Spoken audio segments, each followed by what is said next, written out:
was a little bit confused as to what I really wanted to do later in life. It had a leaning towards becoming an accountant, but my interest was more with people.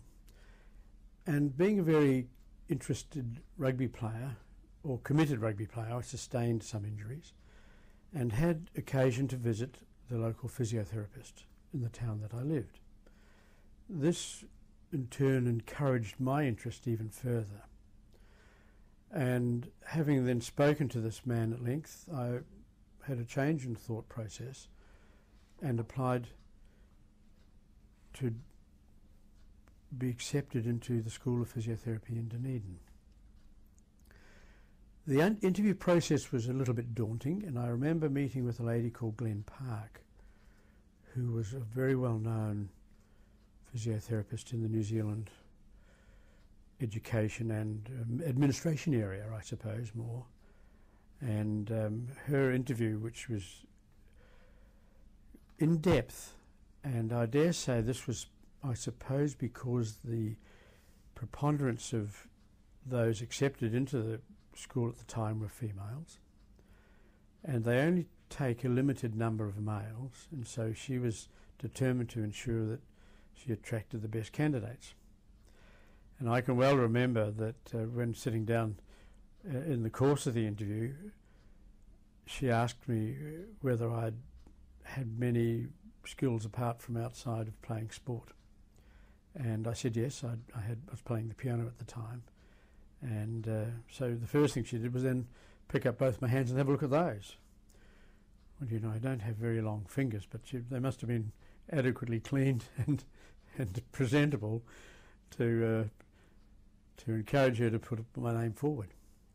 And it was very interesting because when we finally arrived at the school in Dunedin, there were 6 boys. 2 of them were on the Colombo Plan education program.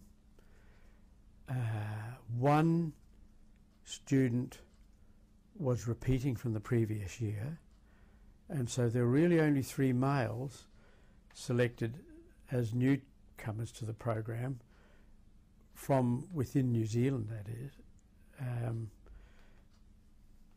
out of a number of 66.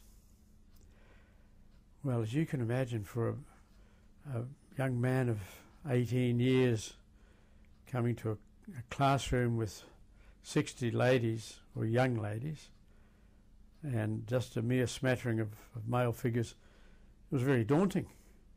And of course, inevitably the men, or the young men, sat in the back row that hid themselves away a little bit to start with until they become known amongst the ladies of the program. But that was really quite an eye-opener for me, because I'd been to an all-male school, and even though I had a couple of sisters and they had friends, it was quite a daunting experience, and one in which, yeah, it certainly meant that you learnt a little bit more of your politeness and attitude towards the female, which was important, bearing in mind that the rest of my life was going to be spent, as I found out, working amongst ladies. So that was really the introduction, and I can assure you that it took me some time to really come to grips with the fact that the lecturers predominantly were female, apart from those invited in from the university program to teach specifics. Those involved in the school, I can only think of one male being a teacher, and I think his occupational part was, I think, hydrotherapy. So he was hidden a little bit from the mainstream as well. The principal of the day, of course, was Enid Gotts, whom everybody respected greatly, and her assistant was a Miss Senior. And I was fortunate later on to meet her brother, who coached the university rugby team, and that stood me in better stead with Miss Senior after that meeting. But they were very fair. I think on a number of occasions I got pulled into line. I suppose, being a bit more noisy. Us fellows had our own little cloakroom, and there's always a bit of pushing and shoving and laughing around there, especially, particularly if the second year boys were around as well, and they knew the ropes, and so they were trying to guide us through. And there were some really nice men in the second year. And then, of course, when the third year students came back for their final exams, Stan Paris was one of them.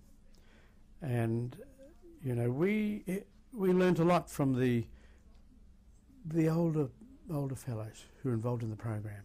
They were, especially the second year, they mentored us quite well. But I can assure you that Miss Hislop was another one, and she was a wonderful soul. She was, yeah, she taught us how to smoke. Anyhow, my classmate in particular, who survived the whole of the program, of course we did lose a couple on the way, and Miss Hislop, she was a real character, and Sam Thompson and I, Sam ended up as president of the New Zealand Society for a period of time, and Sam, being older by about 9 years older than I, was a great assistance for me to keep my equilibrium. I know there were a couple of stages when I felt really harassed and didn't know whether I was really going to continue the program. Briefly, I might add, briefly. And but he was very level-headed. And he and I occasionally would go and do Hizzy's garden, or mow her lawns, or cut an edge, or a hedge, I should say. Or indeed, we did go and do Miss Gotts's garden on occasions as well, and she was very nice, and brought out a couple of large bottles of beer at the end of the day. And so Sam and I sat around and had a chat to her and learned quite a bit about her. She was a really fine soul and respected her enormously.